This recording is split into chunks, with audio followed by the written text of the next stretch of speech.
11-ամյա աուտիզմ ունեցող երեխան, ով ըստ ամենայնի այս տարվա հունվարին կրակել է իր որդեգիր հորը, որովհետև հայրը նրանից վերցրել էր Nintendo Switch խաղային համակարգը և ասել, որ գնա քնելու։ Ըստ տարածված լուրերի, տղան կորցրել է ինքնատիրապետումը, նա գնում է չհրկիզվող պահարանի մոտ, փորձելով գտնել իր խաղային համակարգը, բայց փոխարենը գտնում է ատրճանակ, լիցքավորում է այն, գնում է այնտեղ, որտեղ հայրը պառկած էր մահճակալին և սպանում նրան, և հիմա նրան պատրաստվում են դատել որպես չափահասի այս հանցագործության համար։ Եկեք մի պահ խորանանք սրա մեջ, որովհետև ես ուզում եմ, որ դուք հաշվի առնեք Այդահոյի քառյակի գործը։ Շատերը զգում էին, որ պարզապես կարող են վստահել համակարգին։ Նրանք կարծում են, որ կարիք չկա հիմնավոր կասկածից վեր ապացուցելու։ Նրանք պարզապես վստահում են այն ամենին, ինչ իրենց ասում են, առանց դատեսնելու, և դա բավարար է։ Հարկավոր է, որպեսզի մարդիկ դիտարկեն գործը և մտածեն. արդյոք ճիշտ է, որ այս պատանուն դատեն որպես չափահասի, մեղավոր ճանաչեն ու բանտարկեն, առանց ցույց տալու ապացույցներ, որոնք հիմնավորում են իրենց ներկայացրած մեղադրանքները։ Եկեք մի փոքր ուսումնասիրենք սա, իսկ դուք կարող եք մեկնաբանություններում գրել ձեր կարծիքը։ Ասվում է, որ 11-ամյա տղան, ով մեղադրվում է Փենսիլվանիայի իրենց տանը հորը մահացու կրակելու մեջ, հինգշաբթի օրը դեպքից մոտ 1 ամիս անց առաջին անգամ ներկայացել է դատարան։ 11-ամյա Քլեյթոն Դիթսը մեղադրվում է որպես չափահաս։ Հունվարի 13-ին իր որդեգիր հոր, 42-ամյա Դուգլաս Դիթսի սպանության մեջ։ Կրակոցը տեղի է ունեցել ընտանիքի տանը երեխայի ծննդյան օրը։ Ըստ Փերի շրջանի քրեական գործերի մատյանի, Դիթսը փետրվարի 19-ին հրաժարվել է նախնական լսումներից, այսինքն նա 11-ամյա երեխա է,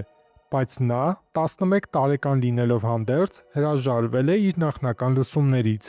և գործը փոխանցվել է դատարան, ինչը նշանակում է, որ այն կշարունակվի ընդհանուր իրավասության դատարանում։ Մատյանը ցույց է տալիս, որ հունվարի 13-ին գրավը մերժվել է, և Դիթսը մնացել է կալանավորված Փերի շրջանի բանտում։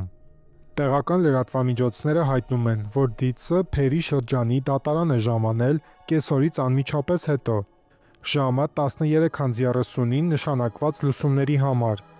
Նա ձեռնաշղթաներով էր և շրջապատված էր սպաներով։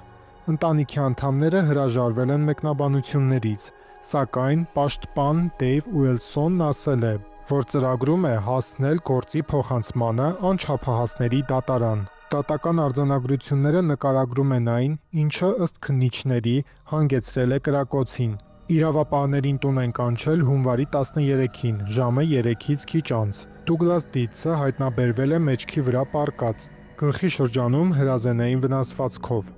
Ըստ ցուցմունքի, Ջուլիան Դիթսը, Դուգլասի կինը և Քլեյթոնի մայրը,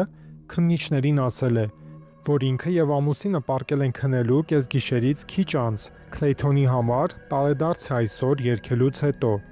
Այսինքն նրանք կեսգիշերին երգում են 11-ամյա Քլեյթոնի համար։ Կինն ասում է, որ ուժեղ աղմուկն արթնացրել է իրեն։ Հիմա եկեք հաշվի առնենք, որ այդ ուժեղ աղմուկը նույն սենյակում ատրճանակի կրակոց պետք է լիներ։ Նա արթնանում է աղմուկից, փորձում է արթնացնել ամուսնուն, հասկանում է, որ նա չի արձագանքում և մահճակալի վրա արյուն է տեսնում։ Երբ Քլեյթոնը մտնում է սենյակ, Ջուլիանը բղավում է մոտավորապես հետևյալը, որ հայրիկը մեռած է։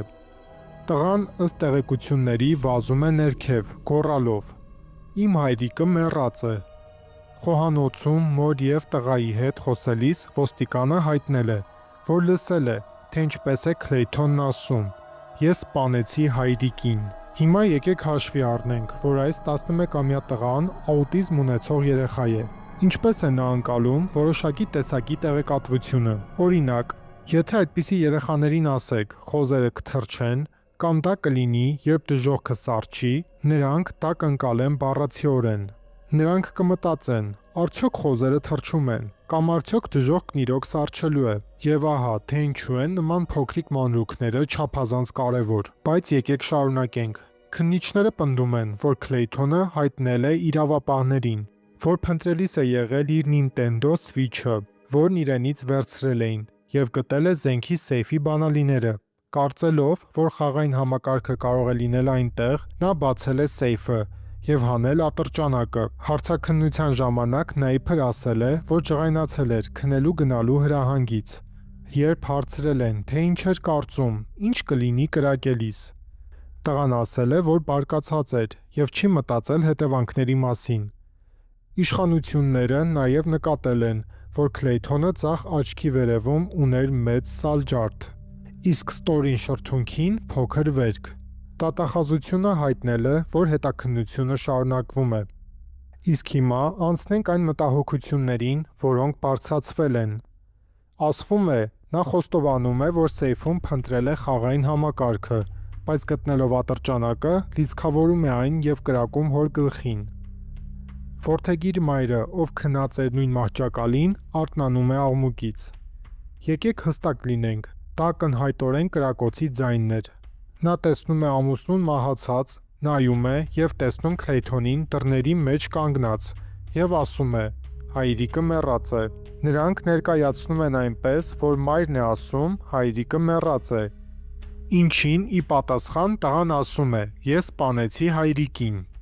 Քլեյթոնի մոտ ախտորոշված է աուտիզմ, եւ նա ունեցել է գնալով անհանգստացնող վարքագիծ դպրոցում։ Թվում է ամեն ինչ պարզ է, եւս մեկ ցնցող դեպք, վտանգավոր աուտիստ երեխայի մասին։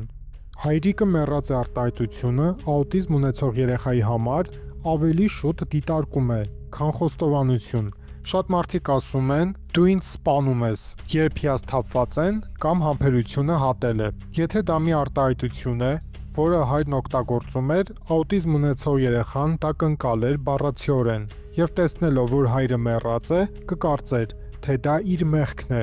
Դիտարկենք նաև այն, որ մայրը գտնվում էր կրակոցից մի քանի քայլ հեռավորության վրա,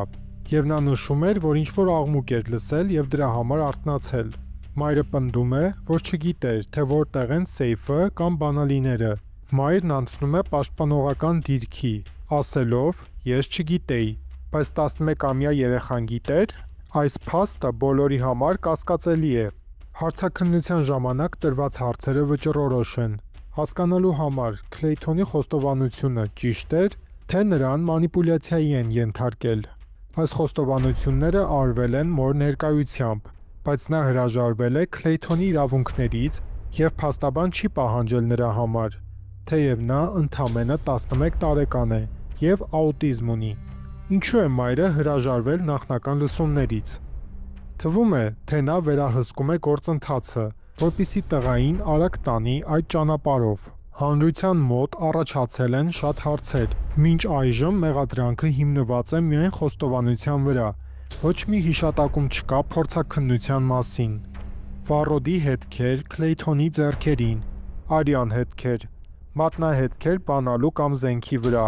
Արդյոք մոր ձեռքերին կային Վառոդի հետքեր։ Եվ այս հարցերին դեռ պատասխան չկա։ Այս գործը շատ տարօրինակ է առաջ գնում։ Երեխային հարցաքննում են առանց փաստաբանի ներկայության։ Ըստ տեղեկությունների, կեսգիշերին ծնողները նրա համար երգում են, հետո գնում քնելու։ Նախ, ինչու է 11-ամյա երեխան արթուն կեսգիշերին։ Աուտիզմ ունեցող երեխաները սովորաբար ունենում են հստակ ռեժիմ։ Եթե նրանց հանում են այդ ռեժիմից, դա խնդիրներ է առաջացնում։ Արդյոք այդ գիշեր նրան անսովոր կերպով դուրս են բերել իր ռեժիմից։ Հանրությունը բաժանվել է երկու խմբի։ Մի խումբը կարծում է, որ աուտիզմ ունեցող երեխան չի գիտակցել, թե ինչ է անում եւ սպանել է իր հորը։ Իսկ մյուս խումբը կարծում է, որ մարդասպանը մայրն է եւ օգտագործել է աուտիզմ ունեցող երեխային իր հանցանքները թաքցնելու համար։ Իսկ դուք ինչ եք կարծում։ Ձեր կարծիքները գրեք մեկնաբանություններում։ Այս գործը դեռ ընթացքի մեջ է։ Երբ դատավճիռը կայանա, մենք անպայման այս թեմային կանդրադառնանք։ Բաժանորդագրվեք ալիքին, այն բաց չթողնելու համար։ Մինչ նոր հանդիպում։